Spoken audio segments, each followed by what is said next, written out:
దేశ ప్రధానమంత్రి నరేంద్ర మోడీ గారికి సముద్రం లోపలికి పోయి ఈత కొట్టి లోపల పోయి కృష్ణుని పూజ చేసే అవకాశం ఉన్నది. కానీ మణిపూర్లో గత 9-10 నెలల నుంచి అక్కడ అవాంఛనీయ సంఘటనలు జరుగుతుంది. ఇప్పటికి ఒక 100 మంది దానికా చనిపోవడం జరిగింది. లా అండ్ ఆర్డర్ లేదు, మహిళలకు రక్షణ లేదు. కానీ అక్కడికి పోయేందుకు టైం లేదు. కానీ కృష్ణుని పూజ చేసేందుకు ఆయనకు టైం ఉన్నది. ఇంకో పక్క ఈ సంకల్ప యాత్ర అని బీజేపీ పెడితే కేంద్రం నుంచి మంత్రులు రావడం, అశ్విని కుమార్ చౌబే నోటికొచ్చినట్టు మాట్లాడడం. ఏందైనా భాష?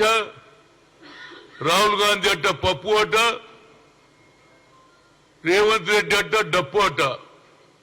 ఏం భాషరా బాబు? ఇక కొన్ని రోజులలోనే రాహుల్ గాంధీ జైలుకు పోతాడట. ఏం పాపం చేసిండని, ఏం మర్డర్ చేసిండని ఆయన జైలుకు పోతాడరా బాబు? అసలు మీరు ఏం చేసిండ్రని నేను అడుగుతున్నా. ఈ భారతదేశంలో 10 ఏళ్లలో ఇచ్చిన ఒక్క వాగ్దానం కూడా పూర్తి చేయలే. 2 కోట్ల ఉద్యోగాలు ఇవ్వలే. అదేవిధంగా పబ్లిక్ సెక్టార్లను ప్రైవేట్ చేయడం, డిమానిటైజేషన్ చేసి పేద ప్రజలలో నోట్ల మట్టి కొట్టారు. బ్లాక్ మనీ తెచ్చి 15 లక్షలు జమ చేస్తున్నారు. దాని గురించి లేక అది చెప్పకుండా ఇంకా సంకల్ప యాత్ర. ఈ సంకల్ప యాత్ర ఏముద్ధరించిందని తిరుగుతుందని నాకు అర్థమైతే లేదు. కేవలం అయోధ్యలోనే రాముడు ఉన్నాడు, మేమే కట్టించినాం, రామును మేమే పుట్టించినాం, సెంటిమెంట్ ఓట్లకే సిద్ధమైన తప్పితే కాశీ షురు అయిపోతుంది, అదేవిధంగా ద్వారకా షురు అయిపోతుంది. దేవుళ్ళ మీదనే ఓట్లు తీసుకోవాలనేది వీళ్ళ కల్చర్ ఉన్నది. ఈ భాష, ఈ ఆలోచన వచ్చే ఎన్నికల్లో తప్పనిసరిగా అభివృద్ధి లేనే లేదు. ఈ ఎన్డీఏ ప్రభుత్వంలో కేవలం సెంటిమెంట్ ఓట్లు, దేవుళ్ళ మీద, రాముని మీద, కృష్ణుని మీద, శివుని మీద ఓట్లు తీసుకోవాలనే కల్చర్ ఏర్పడింది అనేది నా ఉద్దేశం. దీనికి వచ్చే ఎన్నికల్లో, పార్లమెంట్ ఎన్నికల్లో ప్రజలు సరి అయిన బుద్ధి చెప్తారనేది నా ఉద్దేశం. భాష మార్చుకోండి. పప్పు ఆట, ఇంకోటి తబలా కొడతాడో, మీరేం కొడతారా బాబు? మీరు జోక్తారా? ఏది కూరగాయల దుకాణాల లెక్క జోక్తారా అని అడుగుతున్నా. ఏదైనా దీన్ని నేను ఖండిస్తున్నా. ఇప్పటికన్నా ప్రధానమంత్రిని కోరేది ఒకసారి మణిపూర్ ఒమ్మంటూ అడుగుతున్నా. ప్రజలు ఏ విధంగా ఉంటున్నో తెలుసుకుంటున్నా. దానికి మా రాహుల్ గాంధీ గారు కన్యాకుమారి నుంచి కశ్మీర్ తిరిగాడు. ఇప్పుడు న్యాయయాత్ర చేస్తుండు. ప్రజలకు న్యాయం దొరకాలనే న్యాయయాత్ర చేస్తే ఆయనను కూడా గుళ్ళలకు రాణిస్తలేరు. గుడి ఇలా అయ్య జాగిరి ఆరబోయి దేవుడు అనేవాడు అందరికి ఒకటే. దేవుడు కూడా పరిశాన్ ఉన్నాడు. ఆయన కృష్ణుడు కూడా అనుకోవచ్చారేమో వీళ్ళు మానవ సేవ చేయమంటే మానవులు విడిచిపెట్టి నా సేవ చేస్తున్నారేమో. ఆడ ప్రజలు ఇబ్బంది పడుతున్నారు. మహిళలను రోడ్డు మీద నడిపిస్తున్నారు. మానభంగాలు జరుగుతున్నాయి, హత్యలు జరుగుతున్నాయి. అక్కడికి పోయేందుకు ఒక్కసారి కూడా వీరికి ఆలోచన లేదనేది నా ఉద్దేశం. తప్పనిసరిగా వచ్చే ఎన్నికల్లో ప్రజలు ఇప్పటికే ఇవాళ రాహుల్ గాంధీ గారి ఆలోచన ఏదైతే కన్యాకుమారి నుంచి కశ్మీర్ దగ్గర తిరిగిన తర్వాత ఆయనకు ఒక ఆలోచన వచ్చింది. రైతుల సమస్య, నిరుద్యోగుల సమస్య, అట్టడుగున ప్రజల సమస్య తెలుసుకొని we come to the power, wheel conduct caste wise census అంటాడా లేదా? అది ఇక్కడ ఇంప్లిమెంట్ అవుతుంది. అదే రాజస్థాన్ లో గాని, మధ్యప్రదేశ్ లో గాని, ఛత్తీస్గఢ్ లో ఈ క్యాస్ట్ వైజ్ సెన్సస్ చేయడానికి వారికి ఆలోచన లేదు. గతంలో నేను ఓబీసీ ఎంపీస్ కన్వీనర్ గా 3 సార్లు కలిసిన. కానీ ఆయన క్యాస్ట్ వైజ్ సెన్సస్ చేయడు, రిజర్వేషన్ పెంచాడు, ఒక సెపరేట్ మినిస్ట్రీ చేయడు. అది కేవలం కాంగ్రెస్ తోటే సాధ్యం. ఆనాడు యూపీఏ చైర్పర్సన్ నాయకత్వంలో, మన్మోహన్ సింగ్ నాయకత్వంలో ఐఐటి, ఐఐఎంలో సుప్రీంకోర్టు కొట్టేసింది. అయినా సోనియా గాంధీ గారు, మన్మోహన్ సింగ్ చెప్పి పార్లమెంట్ లో బిల్లు పెడితే పాస్ అయింది. కాబట్టి ఇవాళ మా బీసీ పిల్లలు లక్షలాది మంది నాడు జాబ్ లో చేరారు. All India institute of medical science లో డాక్టర్లు అవుతున్నారు. అదేవిధంగా ఐఐటీలో చదివి ఈనాడు ఇంజనీర్లు అవుతున్నారు. అదేవిధంగా ఏదైతే సోషల్ జస్టిస్ దాంట్లో నుంచి ఎస్సీ ఎస్టీ సెపరేట్ చేసి ఓబీసీ సెపరేట్ పార్లమెంట్ కమిటీ చేయడం అది కేవలం కాంగ్రెస్ ఒక్కటే చేయగలిగింది. కానీ మా కాంగ్రెస్ వాళ్ళు ఈ రెండుటిని కూడా ఎక్కువ ప్రచారం చేయలేదు. 6 డిక్లరేషన్ తో పాటు ఈ 2 డిక్లరేషన్ చేస్తే తప్పనిసరిగా ప్రజలకు అర్థమవుతుంది. కాంగ్రెస్ ఇందిరాగాంధీ ఆలోచన, రాజీవ్ గాంధీ ఆలోచన, బడుగు బలైన వర్గాల గురించి ఆలోచన. ఆఖరుకు ఇందిరాగాంధీ ఇచ్చినటువంటి అసైన్ భూములు కానీ ఏదైతే హరిజనులకు భూములు ఇచ్చినాయి కానీ ఈనాడు మళ్ళా దొరల పాలన ధరణి పేరున అయింది. నేను నిన్ననే రేవంత్ రెడ్డి గారికి పూర్తిగా కీసరా దాయర్లో జరిగిన అన్యాయం మీద 94 ఎకరాలు ఏ విధంగా మళ్ళా రాగి కృష్ణారెడ్డి కుటుంబ సభ్యులకు పోయిందో అది ఇచ్చినా అది నిజమైన కేసు. అది దాన్ని మీరు ఎప్పటి వరకైతే హెచ్ఎండిఏకు చెప్పి లేఅవుట్ను ఆపకపోతే మాత్రం ఒక్కొక్క విల్లా 3 కోట్లకు అమ్ముతున్నారు. దాని మీద కూడా రేవంత్ రెడ్డి గారు ఇమీడియట్ గా దాన్ని ఆపాలని కోరుతున్నా. అదేవిధంగా నా ఉద్దేశంలో ఈ ఏదైతే కులగన జరిగితే అప్పుడే బడుగు బలైన వర్గాలకు న్యాయం అవుతుంది. అది నా ఉద్దేశం.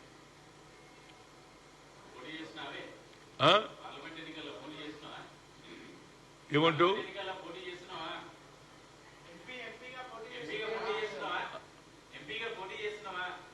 ఏమంటావు? పోటీ చేస్తా, పోటీ చేసి తీర్తా. దానికి చూడు ఏది ఖమ్మం నుంచి నేను చేసిన కార్యక్రమాలు చూడండి. ఇది నేను పంపించింది కాదు, ఖమ్మం ప్రజలే పంపించారు. అన్ని కార్యక్రమాలలో పాల్గొన్నా, ఏఐసిసి ఇచ్చిన ప్రతి ప్రోగ్రామ్ లో పాల్గొన్నా. అదేవిధంగా రైతులకు సంఖ్యలు లేస్తే ఆ ప్రాంతానికి పోయి రైతులను ఆదుకున్నా. ఒక్కొక్కరికి ₹1,00,000 ఇచ్చి 10 మంది ఆదుకున్నా. అదేవిధంగా ఏది కొత్తగూడెం ఎమ్మెల్యే కొడుకు ఒక విధమైనటువంటి ఆలోచన చేసి ఆ ఆలోచన భరించలేక చనిపోతే ఆ ప్రాంతానికి కూడా పోయినా. ఎక్కడ అన్యాయం జరుగుతుంది? హాజీపూర్ లో పోయినా 3 అమ్మాయిల మీద ఏది శ్రీనివాస్ రెడ్డి అనే వ్యక్తి ఏ విధంగానైతే పిల్లలను చంపేసి రేప్ చేసిండో అది కూడా బయట పెట్టినా ఇయ్యాలడదానిక కూడా కోర్టు ఏది హైకోర్టు అప్రూవల్ ఇస్తలేదు. 3 ఏళ్ళు అయిపోయింది. ఎక్కడ అన్యాయం జరుగుతుంది అక్కడ పోతా. అదేవిధంగా ఏది మన పక్కకున్నటువంటి రంగారెడ్డి జిల్లాలో ఒక అమ్మాయి ఇంటర్మీడియట్ లో చనిపోతే ఆత్మహత్య చేసుకునే 50,000 ఇచ్చి వచ్చిన. అదేవిధంగా సిరిసిల్లాలో ఉస్కే మాఫియా ఒక పిల్లవాడిని చంపేస్తే అక్కడ టార్చర్ చేస్తే అక్కడ కూడా పోయి ఒక్కొక్కరికి 10,000 ఇచ్చిన. ఈ రాష్ట్రంలో నా లెక్క తిరిగినోడు ఎవడున్నాడో చెప్పుమనండి. అదేవిధంగా మొన్న జరిగినటువంటి పాదయాత్రలో రేవంత్ రెడ్డి జరిగిన, అదేవిధంగా బట్టి విక్రమార్క ఏదైనా యాత్ర పెడితే పీపుల్ యాత్ర పెడితే కూడా అందులో కూడా తిరిగా. 7 సార్లు ఆయన దగ్గర పోయినా, 5 సార్లు ఈయన దగ్గర పోయినా. పని చెయ్యండి ఎవడరా బాబు? నాకు ఒక సెంటిమెంట్ ఉన్నది. రాజీవ్ గాంధీ ఎప్పటి పోయినా నేను 2 సార్లు ఖమ్మంలో, ఒకసారి ట్రైబల్ ఏరియాలో, ఒకసారి ఏది ఫ్లడ్ ఎఫెక్టెడ్ ఏరియా ఆ ప్రాంతంలో నిలబడాలని 6-7 ఏళ్ల నుంచి కంటిన్యూస్ గా పోతున్నా. నాకంటే ఇంతకుముందు కూడా ఆనాడు నేను పీసీసీ ఉన్నప్పుడు రంగయ్య నాయుడు, అదేవిధంగా తర్వాత అవుట్ సైడర్ అయినటువంటి నాదెల్ల భాస్కరరావు, అదేవిధంగా రేణుకా చౌదరి.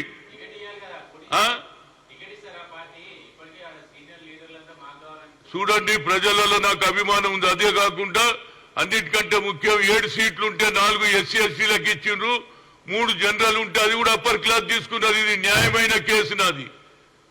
బీసీల గురించి చెప్తారు, బీసీ బిల్లు పెడతా అంటారు. రాహుల్ గాంధీ ఏది we come to the power, we conduct caste wise census, జిత్తినా ఇచ్చేదారి ఉత్తి భాగీదారి అంటే నాకంటే తిరిగేటోడు ఎవడు ఉన్నాడు రా బాబు? ఇక్కడనే కాదు, యావత్ భారతదేశంలో నాలక్క పనిచేసేవాడిని చూపించమనండి. ఆ కుటుంబానికి లాయల్. నాకు ఒక సెంటిమెంట్ ఉన్నది.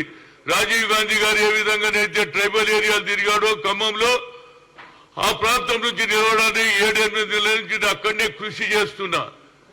నాకంటే తిరిగేటోడు ఎవడున్నాడు చెప్పండి? ఇవాళ కూడా నాకు న్యాయం చేయమని అడుగుతున్నా. నాకు ఒక్కటే నమ్మికున్నది, రేవంత్ రెడ్డికి అవుట్ రైట్ సపోర్ట్ చేసిన, మొదలు వ్యతిరేకమైన సోనియా గాంధీ సపోర్ట్ చేసిన, ఆయన మీద హైకమాండ్ మీద నమ్మికున్నది. ఎట్టి పరిస్థితుల్లో ఇస్తే హైయెస్ట్ మెజార్టీతో గెలుస్తా అని చెప్తున్నా. ఇంతకంటే ఏం చెప్పాలి? ప్రజలు కోరుతున్నారు, రా హనుమంతన్న రా, మేము గెలిపిస్తాం. బడుగు బలహీన వర్గాల వారికి సీట్ ఇయ్యరా, మేము బీసీలో ఓట్లేసే మిషన్లమా అని అడుగుతున్నా. నేను ఎన్ని రోజులు ఊరుకోవాలండి? ఎవరు చూడు ఏంది అసలు? నేను ఏం తప్పు చేసినా చెప్పండి? పార్టీ గురించే కదా పనిచేసింది. అరే ఎవరు కొత్త వచ్చిందో వాళ్ళు నాకే కావాలంటే మరి మేము ఎక్కడ పోవాలి? ఒరిజినల్ కాంగ్రెస్ వాళ్ళ పరిస్థితి ఏంది? ఇవాళ పవర్లు వచ్చిందని అందరు జాయిన్ అయిపోతారు.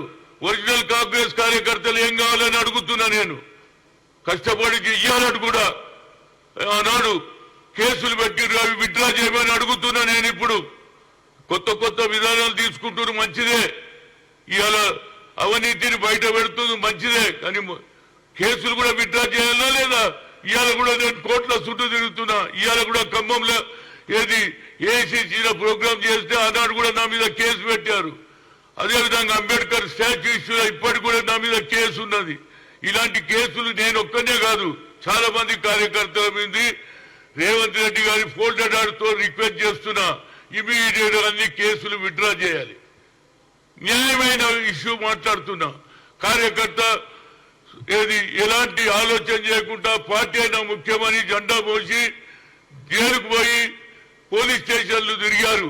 వాళ్లకు సరి అయిన న్యాయం చేయాలని కోరుతున్నా. తప్పనిసరిగా నేను పోటీ చేస్తా. లాస్ట్ టైం కూడా నాకు అన్యాయం జరిగింది. ఓడిపోయిన వాళ్ళందరికీ కూడా పార్లమెంట్ టికెట్ ఇచ్చారు, నేను నోరు మూసుకున్నా.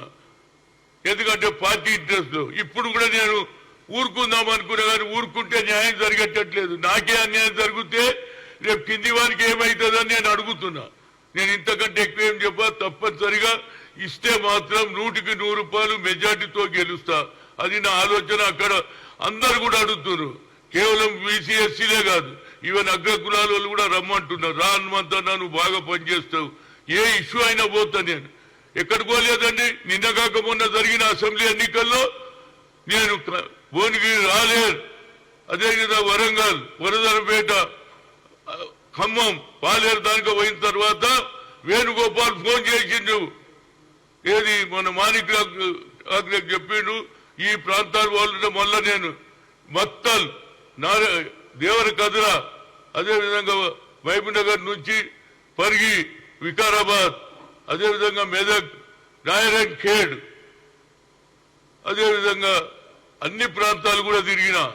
ఎక్కడ చెప్తే అక్కడ తిరుగుతున్నా. నేను పార్టీలో తిరిగిన, నేను రేవంత్ రెడ్డి తర్వాత తిరిగి నేను ఒక్కరిని. అందరు వాళ్ళ నియోజకవర్గాలకే లిమిట్ అయినరా లేదా? ఏమంటాడు? సికింద్రాబాద్ పోటీ ఏడో పనిచేసి ఆడ చేస్తాను, కొత్త జగ చెప్తున్నా. ఎందుకు నాకు? నీ ఆలోచన ఉండొచ్చు, కానీ నేను ఏడ గెలవగలుగుతా, అది చెప్పగలుగుతా. కానీ పేరుకు నిలబడి మళ్ళీ ఓడిపోయినా అనే పేరు నాకెందుకురా బాబు? పాయింట్ ఏంటంటే, నేను ఇక్కడ ఎప్పుడో ఆనాడే నాకు అవకాశం ఉండే, ఆనాడు నేను నిజామాబాద్ అడుగుతూ ఇయ్యలే. ప్రతి దగ్గర కూడా నాకు ఎంతో మంది నాయకులను తయారు చేసిండ్రా బాబు. చాలా కొత్త తరం వారికి తెలియదు. రాజశేఖర్ ఎవరు చెప్పు, ఎం సత్యనారాయణ ఎవరు చెప్పు, ఎన్ జనార్దన్ రెడ్డి ఎవరు చెప్పు. ఎంతమంది నాయకులను తయారు చేసిన, నేను అందరికీ సాయం చేసిన.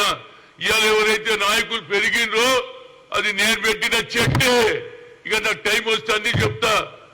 మల్లు అనంతరాము చనిపోతే ఆ తర్వాత అందరికీ సాయం చేసిన వాళ్ళ కుటుంబానికి. అదేవిధంగా ప్రతి ఒక్కరు కూడా ఇవాళ చిన్నారెడ్డి పదవిలో వచ్చి నాకు సంతోషం. చిన్నారెడ్డిని కూడా రాజకీయంలో తెచ్చింది నేనే. ఆయన కోదాడులో జూనియర్ అగ్రికల్చర్ ఉంటే పిలిచి జనరల్ సెక్రటరీ చేసిన. నేను కేవలం వీకర్ సెక్షన్ కాదు, అగ్ర కులాల సుధాకర్ రెడ్డి ఎక్కడికి వెళ్ళి వచ్చిండు, ఎంతమందికి సాయం చేసిన నేను. ఇవాళ అందరికి గుర్తింపు లేదు. నేను కేవలం ఆనాడు నాకు 1990లో ముఖ్యమంత్రి పదవి వచ్చింది దగ్గరికి.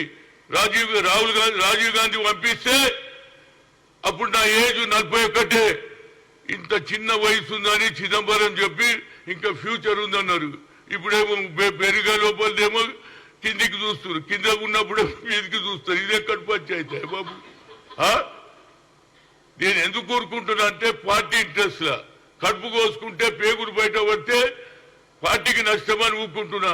నేను చెప్పాలంటే చాలా చెప్పగలుగుతా నేను, కానీ పార్టీ ఇంట్రెస్ట్ లో చెప్తున్నా. నాకు తప్పనిసరిగా ఇవ్వాల్సిందే. నేను మొన్న రాజ్యసభ కూడా అడగలే, నా గొప్పతనం చూడు. అడిగితే నేను ఒక పార్టీలో పనిచేసి నాకు కమిట్మెంట్ ఉంది రాజీవ్ గాంధీ మీద. రాజీవ్ గాంధీ చేసిన సేవలు ఖమ్మంలో చేయాలనే ఉద్దేశంతో ఆ ప్రాంతంలో తప్పనిసరిగా నేను గెలిచే అవకాశాలు ఉన్నాయి. గెలిచి తీరుతా. తప్పనిసరిగా నాకు ఇవ్వమని హైకమాండ్ కోరుతున్నా. అదేవిధంగా నాకు రైట్ ఉన్నది రేవంత్ రెడ్డి మీద. రేవంత్ రెడ్డికి నేను అవుట్ రైట్ సపోర్ట్ చేస్తా, ఫ్యూచర్ లో కూడా చేస్తా. తప్పనిసరిగా ఆయన నాకు న్యాయం చేయమని కోరుతున్నా. Okay, thank you.